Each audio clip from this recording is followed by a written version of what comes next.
What's up, y'all? Welcome to the Undrunken Podcast. I'm your host, Courtney, and I want you to join me as I talk with real people and have super gritty conversations about their journeys to becoming undrunken.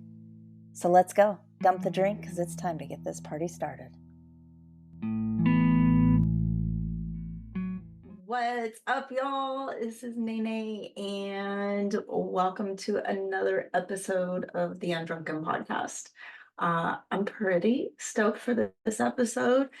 My guest, I interviewed her right around Thanksgiving, and she makes a special announcement that I think is pretty public now, but it was really exciting to have her share that. I will say the Undrunken episode I'm really jamming to right now is my interview with Mama Mags, and there's a couple reasons for it. First of all, she is absolutely one of my favorite people. She is the general manager at my gym, and I love seeing her. She gives the best hugs, and she recently celebrated 4 years of sobriety, and I always like to celebrate those milestones with our undrunken friends when I have the opportunity. So check out our episode if you haven't already, or give it a listen to again. I often listen to our episodes 2 or 3 times. And I also really loved her gratitude, so I might sneak that clip in if I can from the Thanksgiving episode. There's another podcast that has an episode I'm jamming to, is The Deeper You Go, the Weirder It Gets. I met the host Garrett when I was in Peru, and great guy, really excited. And he will be on the podcast at some point soon too. And I really, really liked this episode he has from July 14th, and I'll link to it, about the history of Brazilian Jiu-Jitsu and how it relates to plant medicine. Really got me intrigued right around the 8-minute mark, when he talks about the history of martial arts and Brazilian Jiu-Jitsu. And yeah, check that out. And then the book I'm reading right now, Green Lights by Matthew McConaughey. This is actually my third time through this book. I also listened to some of his trainings through Mastermind. I think it's Mastermind. I'll link to it. It's such a great book, and I really like how it's non-prescriptive advice. It's more just sharing stories and, hey, this is what worked, this is what didn't. And I really think that actually kind of relates a lot to what we do here with our Undrunken friends. So yeah, check that book out. Again, I do my best to link to everything in the show notes, so if you get a chance to, do be sure to check those out. The song that I am starting my dance parties to right now is V-Thing by QT, the same, very, very same song that Katie Saltzman and I had our dance party to. So if you know, you know. But yeah, without further ado, let's jump in and hear from Patricia. She is the host of the Transistions Project podcast. I met her at the Empower Her live event in Denver last September, and she's got a really great perspective. Often people think that just because they've never been interested in drinking, that they don't have an interesting story, and I find them very interesting, and I hope you do too. All right, welcome y'all. This is Courtney, and I am here with Patricia, who is the host of the Transitions Project podcast. Hi, Patricia. Hi, Courtney. Thank you so much for having me here today. Thank you for joining us. I'm really excited. We met at the Empower Her podcast live event in September down in Denver, and like a few of us found each other, those undrunken spirits coming together over the happy hours down there. So welcome for joining. I would love for you to introduce yourself and tell us who you are, and then we'll go from there. Of course. Well, I am someone who's been living the undrunken lifestyle for my whole life, and we'll get more into that later. And but of course, that's not really what I identify as on a general day-to-day basis. There's a lot of other more exciting stuff going on in my life. So I'm a social innovator. That means I'm into the social impact space. And I'm also a playwright, a podcaster, and life coach. And also, this has not been publicly announced online all over yet, but it's not a secret. I'm an expectant mama. Oh, I love that. I love that. Congratulations. Thank you. Oh, Yes. So that's so I'm exciting. expecting my first early in spring of 2024. Oh, that gives me goosebumps. I love it. I love that you're announcing it right now too. That just gives me all the feels. Well, congratulations on that. I also saw that you've got a new season of your podcast starting. And so I just really think it's amazing that you are embracing all of these transitions in your Mhm. life and sharing your journey on your podcast. Let's talk about your undrunken journey. You said you've really never been a drinker. So let's just dive in. Yeah. So I watched my biological father, whom I love very much, be impacted by alcoholism and the toll that took on his life, health, and relationships. And ultimately, he died of alcohol poisoning when I was a teenager.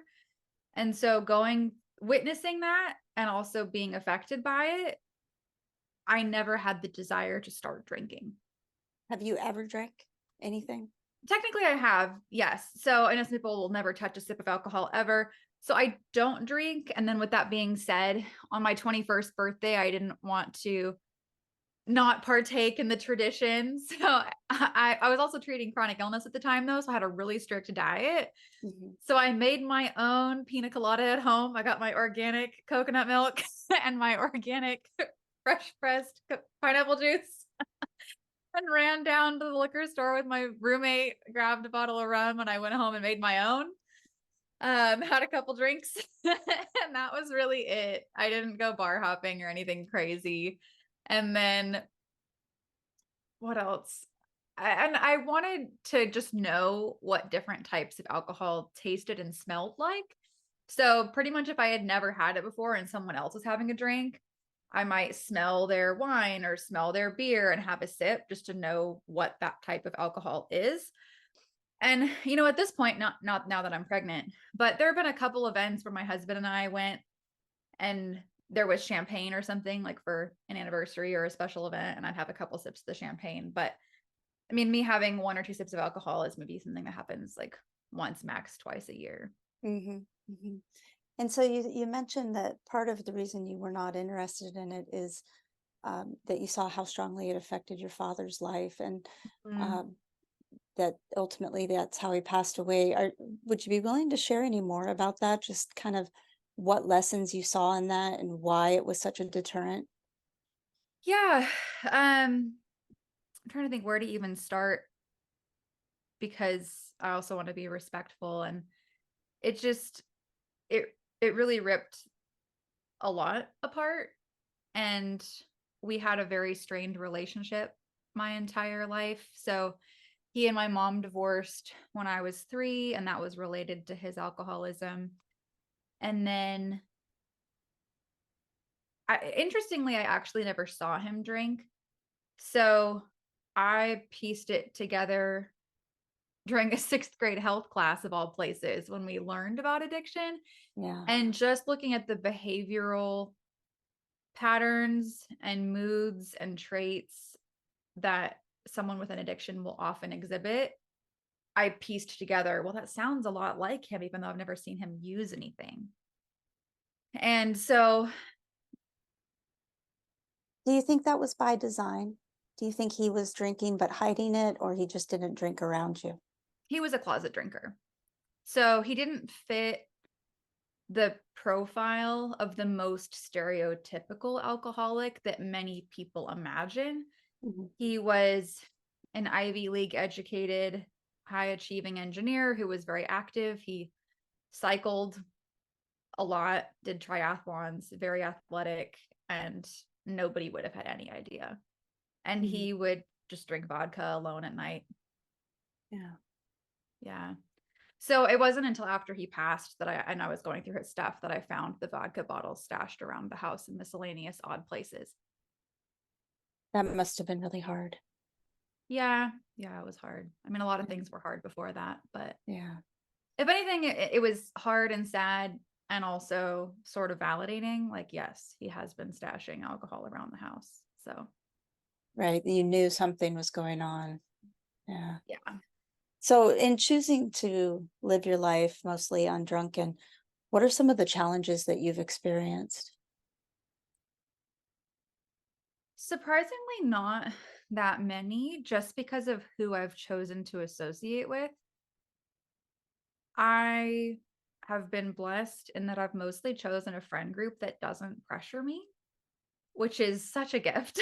I'm so grateful to be surrounded and to have chosen to be surrounded by folks who, whether they drink or not, I mean, a lot of my friends do, right? And a lot of them drink a lot and like to party and like to do all that, and that's fine.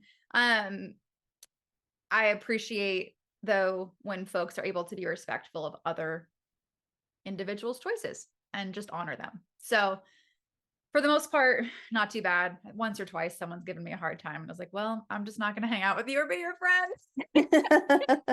Don't want to deal with you.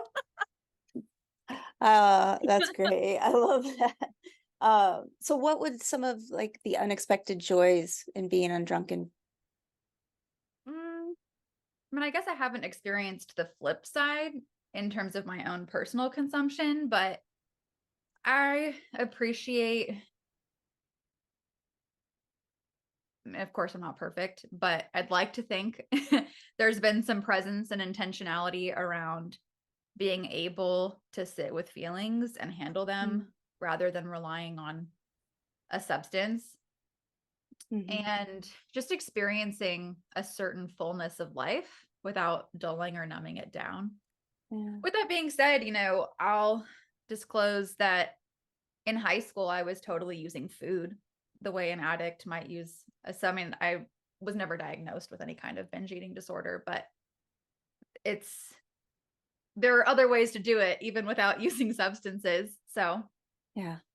Yeah. Do you think if you had started drinking that you would be challenged with some of those more stereotypical alcoholism issues? I don't know if I Just would have ever been stereotypical. Like I ran into this actually when I was writing a play during college, inspired by my experience with my father, and I ran into a lot of stereotypes there of classmates and professors going, "Oh, of course, stumbling around the block with a paper bag and causing mischief." I was like, that wasn't my dad though. I mean, maybe a little bit in the last 1 to 2 years before he died, but prior to that, that wasn't the image at all. So, or hitting me, like, I mean, he wasn't physically abusive. So I digress off track, but yeah, those stereotypes that I feel some folks perceive like that's what it must look like. It doesn't, there are so many ways yeah. it can manifest beyond that, and they can still be harmful to the Yeah. individual and to the folks they're close to. So but I did always feel like I was maybe at more risk if I were to pick up alcohol or drugs. And so, and I, I saw that and I just did it with food, right? I'm like, okay, we don't need to add illicit substances to this.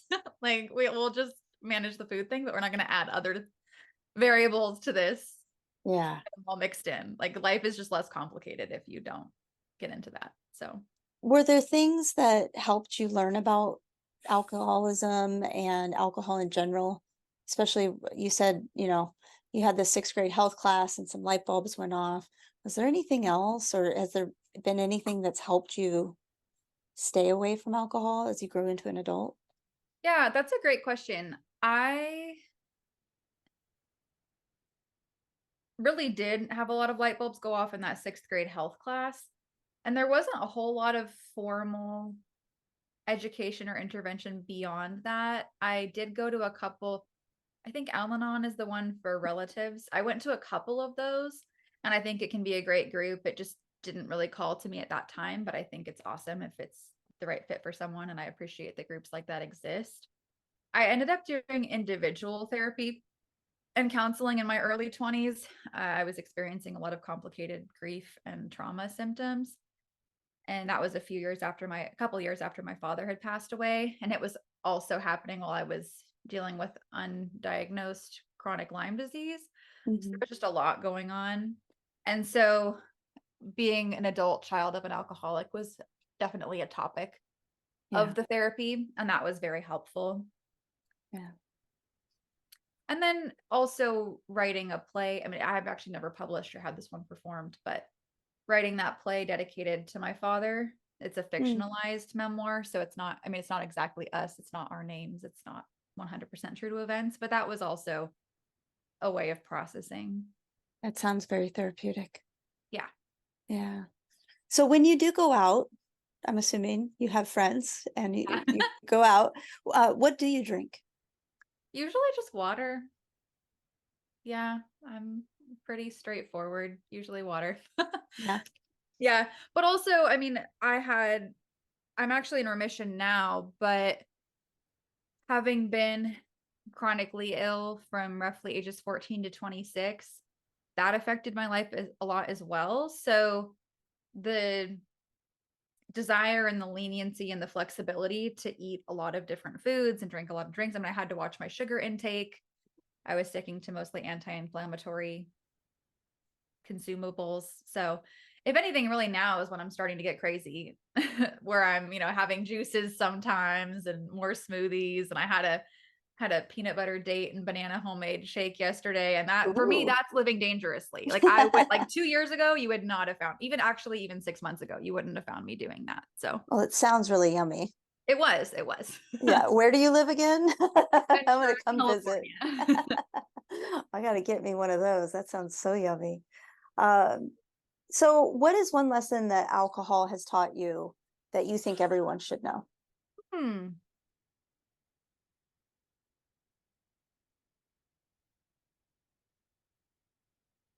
That no matter how you choose to use it,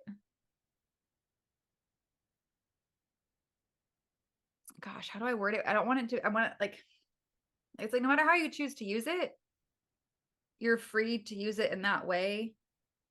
And it's up to you to discern what is most life-giving to you. Mm, that's good. That's really good. Before, I think you were impacted pretty young, but I love this question. What would you say to the younger you about alcohol? Hmm. I would probably tell the younger me that my dad really was doing his best. Yeah. Yeah. Is there any question that you wish I would ask you right now? I love that question. Don't know. Maybe should I ask you a question? I could ask you a question. Sure. What has been most surprising to you about particularly chatting with folks who chose the undrunken lifestyle all the way through? That y'all are some of the most fun people I know. There's a handful of you that I've talked with. I'll use one example. His name is Andy. He's known as Durandy because he is, I think, unarguably Duran Duran's #1 fan, and he has this whole archive of Duran Duran posters and memorabilia, and he's been, you know, gone to the Hall of Fame to, put his stuff on display, and he goes to all these concerts and stuff, and I think he said he drank once in his entire life. And I just think it's really cool that you don't have to drink to have a good time. And there are people who are living that. And that not everybody who doesn't drink is an alcoholic or has issues with it. And that some people just choose to not include it as part of their life. Yeah. That is an interesting, actually, that reminds me of something where you were asking earlier about how people have responded. And there have been a couple times that said, "Oh, I don't drink." And someone thought I was coming out as being recovered or in recovery and they go, congratulations. I'm like, we're just going to let them have it. We're just going to say thank you and move on. Yeah, there is an assumption, I think, there, and it didn't start out that way, but I think it's kind of become part of, one of my goals with the podcast is to share that just because we don't drink, we're not boring or uninteresting, that there's a whole facet of people that just you probably would never know unless you know. Yeah. Like, I'm for sure one of those people. I am going to be out on the dance floor shaking my booty, and somebody's going to be like, we need to cut that girl off. And they're going to be like, yeah, she doesn't even drink, yo. Same, actually. Not always. I can be really shy sometimes, but Same. I was a theater kid, and theater kids tend to be crazy. And so I would always tell people, I went, you couldn't, if I was drunk, I don't even know what that would be like, but I don't think you could handle me. I don't think you could handle how unhinged I would be. You think this is crazy? Oh man. Yeah, or I used to have people when I was maybe a teen or early 20 something, they'd go, you're drunk. And I was like, no, I'm just like this. Oh, absolutely. Oh, I love that. I do. Yeah. So you've got a podcast. I imagine you've been on other podcasts. Are you Mhm. familiar with Quickfire? Yes, I think so. Is that when you do like a rapid speed round or lightning round? Yes, and I love to do Quickfire on the Wheel of Life. And my version of the Wheel of Life has 7 spokes. And I like to ask people how they feel being undrunken has affected these key areas of their life. Are you Okay, game? let's Yeah. do it. It's Okay. getting a little dark in here. Do you want me to open up my blinds so you can see me better? Sure. You look great. It's kind of got this like almost film noir kind of look to Okay, it. we can go with the film noir look. That's fine. Yeah. All right. So a sentence or two on how being undrunken, and you can scroll off if you want, has affected these folks in your wheel of life. How has being undrunken affected work? Very minimally in my case. Yeah. How has being undrunken affected money? I'm not spending a lot of money on drinks, so I can do other things with that money. How has being undrunken affected love life? That one, I would say the most compared to the other two you've asked so far, because it would tend to work best to date someone who's also undrunken or who drinks very minimally and only socially. And that can be very awkward to navigate in the early stages of meeting folks. Yeah. Because you also don't, I would never want to be judgy, but for example, one time I met someone who was really nice and he liked to brew his own beer and he liked to go to breweries. And I was like, you're really nice. And I just don't think this is going to work. Literally nothing against you, but just lifestyle wise, it's not going to match. Yeah. Yeah. So that can be a little awkward, but you make it work. You find your people. And just Right. that they'll find their people too. Absolutely. Oh, that's good. How has being undrunken affected family? That one maybe actually not that much either, besides my dad and I.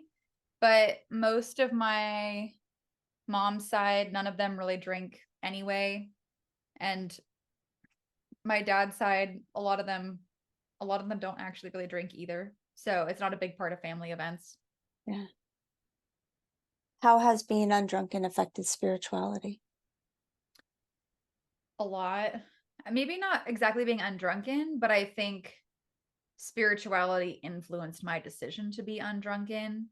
Not to say that I think that everyone should be undrunken if they're spiritual, not at all. But in my case, that seemed like the best choice for me. And I think it opens up more space for feelings and for receiving and being curious and expansiveness, at least for me. That's good. How has being undrunken affected friends? I know we talked about this a little bit earlier. Yeah, I think it affected me a little bit more when I was younger, when I felt more I'll call myself a bit of a prude. When I was more prudish and uptight and uncomfortable with folks making different decisions than me, I was too much of a goody two shoes for a while. And now I'm much more comfortable with you do you, as long as it's your own choice and you're a consenting adult and you're not hurting anyone. I don't really care what you do. And so I'm able to have a lot of friends with a wide variety of drinking habits, lifestyle habits, ideologies, whatever, you name it. And just be very okay with us having our differences and honoring others and their own paths and not getting too invested in controlling or thinking what they should be doing. So I think I have actually a lot of friends who party quite a bit, and we just don't really party together. Like we do other things together, maybe during the daytime. And then if they're having a big party or big event, I might stop by for 30 minutes to an hour. And then I also know it's just not my thing. So I'll probably just excuse myself from the party really early because it's just not my thing. So. But I love that you've chosen people that don't pressure you. And I think that's really like something to highlight for people is, surrounding yourself with the right kind of people, even if they don't necessarily share your lifestyle. Yeah. The final spoke in my Wheel of Life model, and one of my favorites, if not my favorite. How has being undrunken affected self?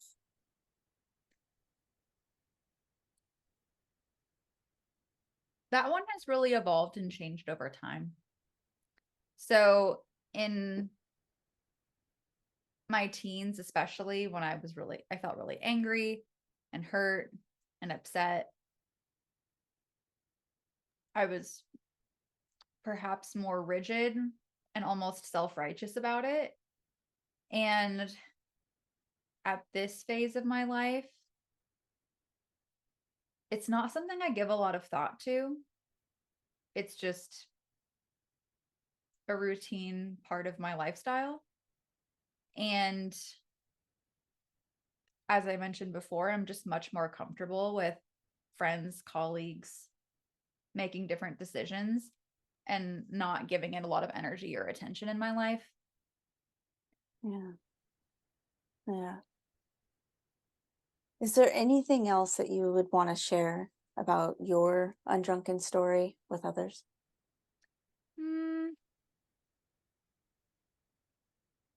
Gosh, a younger me would probably have so much I would want to say right now. And I'm just like, I don't know, just be alive, live your life, enjoy it. And life's too short not to make the choices that are healthiest and most vibrant and life-giving for you. And life's too short to judge others for the same, even when their decisions are different than yours, whether that involves some alcohol, a lot of alcohol, or no alcohol. Yeah. Where can we find you? Where's your podcast? What's your socials? Yeah, so probably the easiest is to go to my website, www.patriciakoselich.com. The spelling of Koselich is a little tricky, so maybe look in the show notes for that one. And you can also find me on Instagram, which is at patricia.koselich. I did recently change my name. It's now Koselich Smith. I got married. Congratulations. So, thank you. But if you look at my social media or my website, you can find the podcast, the Transitions Project, coaching, like literally anything that I do. It'll all be in those two places. Awesome. And just give us a quick blurb about your podcast and what it's about, because I find it really interesting and I'm really excited for your next season. Thank you. Yes. Okay. So the Transitions Project is about navigating change and leading yourself through periods of evolution. So the idea is that whether you are navigating, let's say, recovery or some kind of healing journey or a new diagnosis or career pivot or becoming a parent for the first time, getting married, navigating grief, we're constantly experiencing change. And so I wanted a space to focus more on the process of how we navigate change and less on the what, like that you're doing a career pivot or moving or whatever. It's just, how do you navigate ambiguity and uncertainty? and what tools and support systems can you implement during those naturally chaotic periods, and normalize that they can be very uncomfortable and messy. That's beautiful. I love it. I've only listened to it a little bit and I find myself excited about it. I did just see, it recommends different episodes. It just recommended your wedding episode or the recap. I was like, ooh, this will be good. Yeah. That one, if you listen, I'd be curious to hear. My husband and I bantered and like argued almost the whole time. That's awesome. And so what is season 2 going to bring? Season 2 so I'm pivoting to focus on themes for each season. I've been podcasting over a year and a half, and it was just one big blurb, all related to the general show description. Whereas now it'll be organized around these central topics for shorter periods of time. So season 2 will be gestation, inspired by me being pregnant. And it's not going to be just a pregnancy and motherhood season. That's not the focus of the podcast, but it is a huge focus of my personal life. So of course I'm curious about it. And so it will be a little bit of my own pregnancy journey and moving toward motherhood, and also looking at other types of development or gestation, like maybe incubating a business or going through some kind of change where you feel like you're in the womb and you haven't launched or released yet. Oh, girl, I could have used you at the beginning of the year. It took months for me to launch the podcast because I was just sitting on it. I had all these interviews recorded and I was like, not yet. Yeah, it was tough. I think these are times that having some guidance through your podcast, or I saw you also do some coaching. Like, I think that's an incredible gift to the world. Yeah. Thank you. It's so normal when you're creating something. There is this liminal period. And I mean, physical pregnancy is, of course, a very direct physical manifestation, but you are, like in this example, it's like, oh, I am a mother. There is a human in here. I am carrying them. They're not out into the air breathing among us yet, though. And there's so much transition, right? Like it's a very important time of growth where, I mean, actually I'm almost 6 months and I don't look pregnant still. Right. And so you look at me and think nothing's happening. You say that, I say, give it a week. You're going to go, pop. I'm like, any day now, any day it's going to pop and I'm going to look like a totally different person.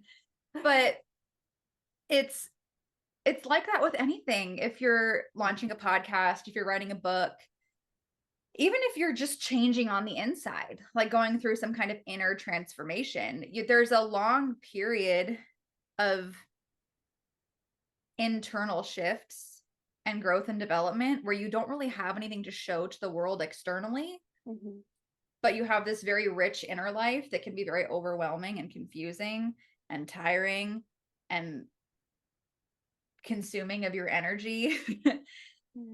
And then one day, pop, you launch it or you birth it or whatever, but it takes a lot to get there. Besides pregnancy, do you have any sort of gestation experience that you think is worth sharing? Maybe a little preview before the podcast. Yeah, not my personal stories, although I'm sure I have many of them, but I'm excited to include guests.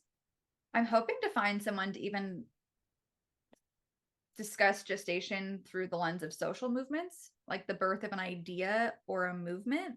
So I'd really like to branch out into bigger concepts. My husband is an anthropologist, so we are planning an episode on gestation in other cultures and applying the social sciences. So it'll be broader. It'll be different from what the podcast has been so far, with a lot of the same, with these other more macro concepts weaved in. That's so exciting. Yeah. That's you got me on that one too. I'm like, weaved in? No, that's not right. Oh, Patricia, thank you so much for coming on and helping with us, sharing that, helping to normalize in our culture and society that Undrunken is actually pretty interesting. It is. It really can. Yeah. If there's anything else. I think that's it for me. Awesome. Well, thank you again. And I'm really excited to share your story. Thank you. And I will say, if anyone wants to DM me with a takeaway from the episode, I actually do really love to hear from people when they listen to episodes about what they resonated with or what. Yes. Yeah. I don't ask for that enough, to be honest. I don't either. And it's with my podcast, it's my favorite when a listener DMs me, oh, I listened to this episode. It was one of my favorites and here's why. Or I have a couple listeners who will send little notes and say, oh, this is what I journaled about this week, or here's what I'm reflecting on. And I'm like, that's so nice. I'm so glad you're using it and that it's helping you or impacting you in a positive way. And it's nice to get that feedback. So also shameless plug to your listeners. No, totally. Like one of the most gratifying parts of this, I don't know about you, but I don't make money with my podcast. It's just totally 100% a passion project. And when people reach out and share that it's impacted them or that they like an episode, absolutely, like just so fulfilling and gratifying. So there you go, folks. You heard it from 2 podcast hosts. We want to hear from you. The good, the bad, the ugly. You can stick with good and not ugly too. That's okay with me. We don't need trolls. No. But awesome. Well, thank you again. And I really look forward to connecting with you more soon. Yay. Thank you so much, Courtney. Okay.